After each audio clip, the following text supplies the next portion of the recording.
Hey everyone, welcome to this video about the course labor contract. I'm Brian, the host of this little show. And this video, to begin with, assumes that you're going to have a copy of this labor contract in front of you, either a printout like I have or just access to Blackboard as we kind of move through this. I'm going to try to limit discussion on the labor contract in this video to about 5 to 7 minutes, so let's get started. I mentioned in the syllabus video that we're going to be grading stuff a little bit differently in this class. It'll be A through F at the very end, but everything from today till the very end of that course is going to be using a different kind of language in terms of actual grades. Now, I want to give you some background from this particular document about why we're doing it this particular way. So I'm looking at the second paragraph, and here's what was written by doctors Inoue and Elbow, and they're the main people who came up with this idea and articulated the language that you see on this first page of the contract. And here's what they said: we are often writing for grades, not for feedback, not for developing the ideas we find most valuable, and that means you, not for expressing those ideas in ways that we see as important. If we get comments from our teacher on our writing, typically we are likely to read those comments so we can figure out what the teacher wants. Yeah, and that's not a great way to do this. A little bit further down, they say, furthermore, using conventional grading systems to compute course grades often leads us to think more about our grade than about our writing. That's kind of a big deal. To worry more about pleasing the teacher or fooling one than figuring out what we really want to learn and how we really want to communicate something to someone for some purpose. So the writing that we do then, it seems, in these A through F systems, where we're thinking about points all the time, isn't really conducive to our own thinking patterns. We're more worried about what other people think. And it's not really sort of digging down into the primary parts of why we're doing it in the first place. All writing should have a purpose. It should be question-based, and it should move toward convincing an audience of an idea.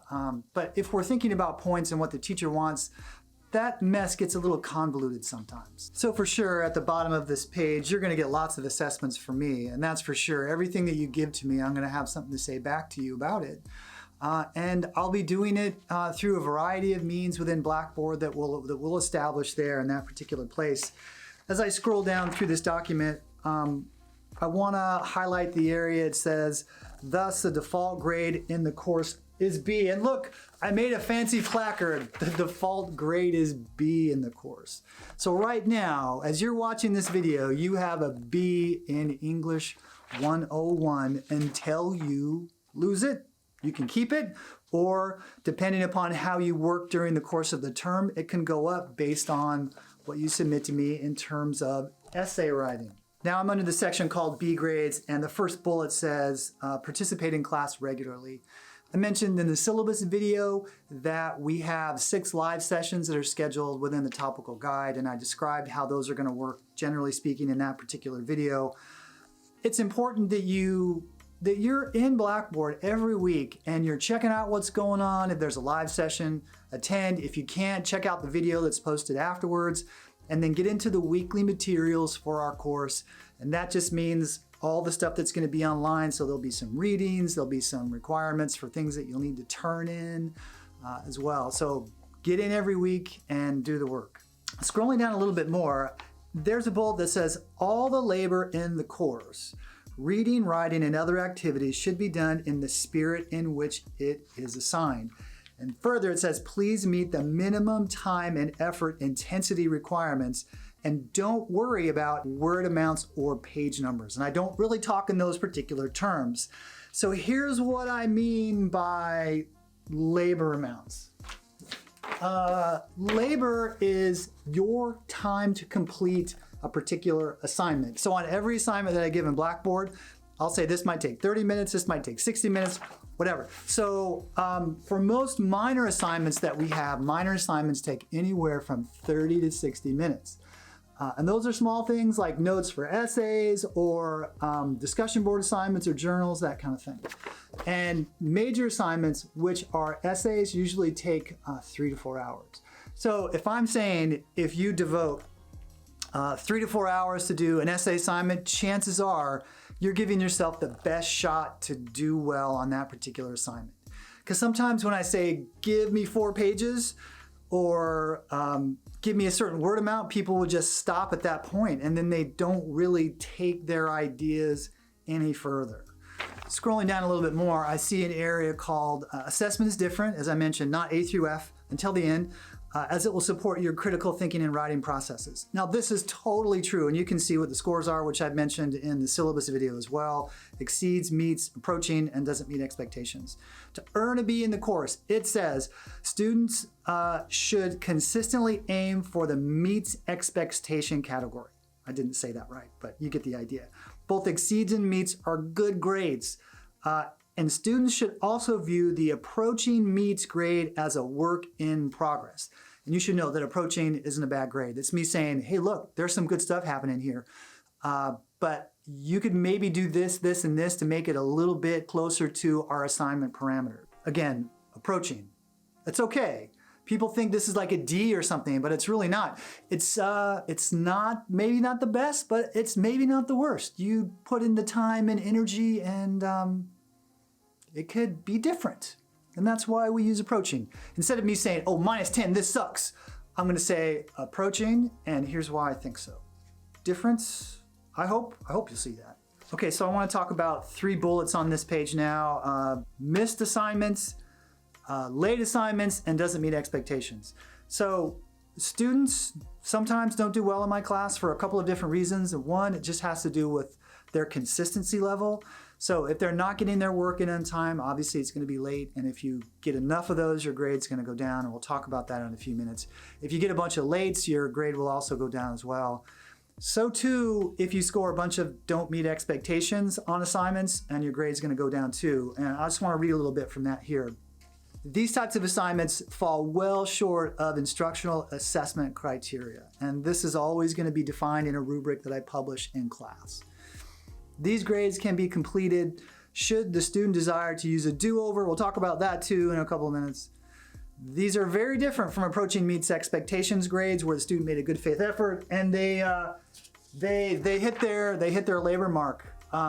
Maybe they worked on an essay for 3 or 4 hours and they just didn't do everything that I needed, but it was close. So we'll call that approaching, but it doesn't meet expectations. In the context of English 101, usually means that a student didn't use sources for the essay, and sometimes those essays aren't even close to what I asked for students to complete. So all of these grades that I mentioned have to be accounted for on Blackboard, and I encourage you to check in there at least once a week, see what's going on. If you have any questions or concerns about what you see, you should totally hit me with an email. But if you miss something or you're late on something, you're probably wondering how it's going to appear, and I got another card for that right here. Basically, it's this. If you miss something and you're late on something, this will be the grade that you'll see in Blackboard, and then there'll be parentheses over there as well with the number that you've missed in terms of the actual total. So this would mean that a student has missed 1 assignment. This would mean the student has been late on 1 assignment. And this is a way for us to sort of keep track as we move through the course in terms of all the things that could potentially bring us down in terms of our grade.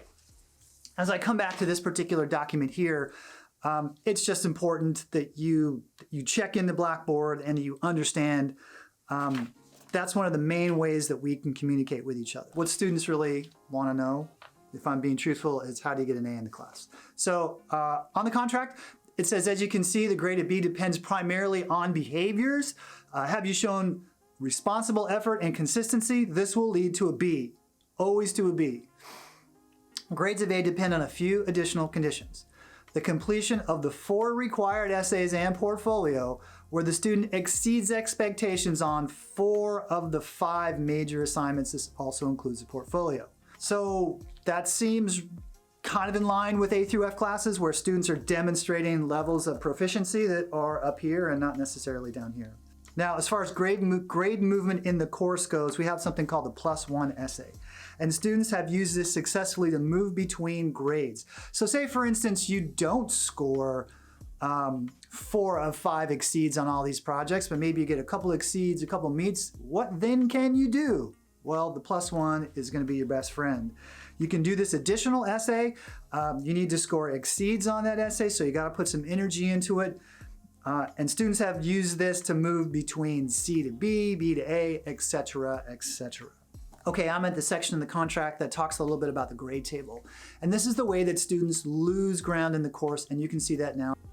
Students have a buffer of 3 assignments that they can miss or be late on, where nothing will happen to their grade. Once they go beyond that, if they start to miss 4 and 5 and 6 things, then their grade's going to go down in corresponding fashion, as you can see at the table. The same with late assignments, and the same with doesn't meet expectations assignments that you can see on the far right.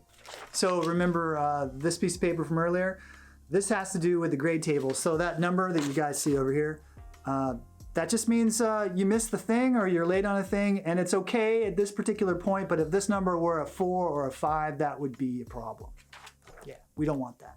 So the last thing I want to talk about in this video has to do with something called do-overs. And this is one of the most, I think, beneficial elements of the contract. So what I have discovered in the last few months is that a lot of things can happen in the world, as we know, and we're currently living through, pandemic. I think having the opportunity for students to make up work with no questions asked from me is a clear benefit. So the contract says basically that students have 1 do-over for a major assignment and 5 do-overs for minor assignments. So do your best through the course of the term, and if stuff happens and you can't get to class and you miss some time, you have the do-overs and the space to make it up. I even wrote the final card.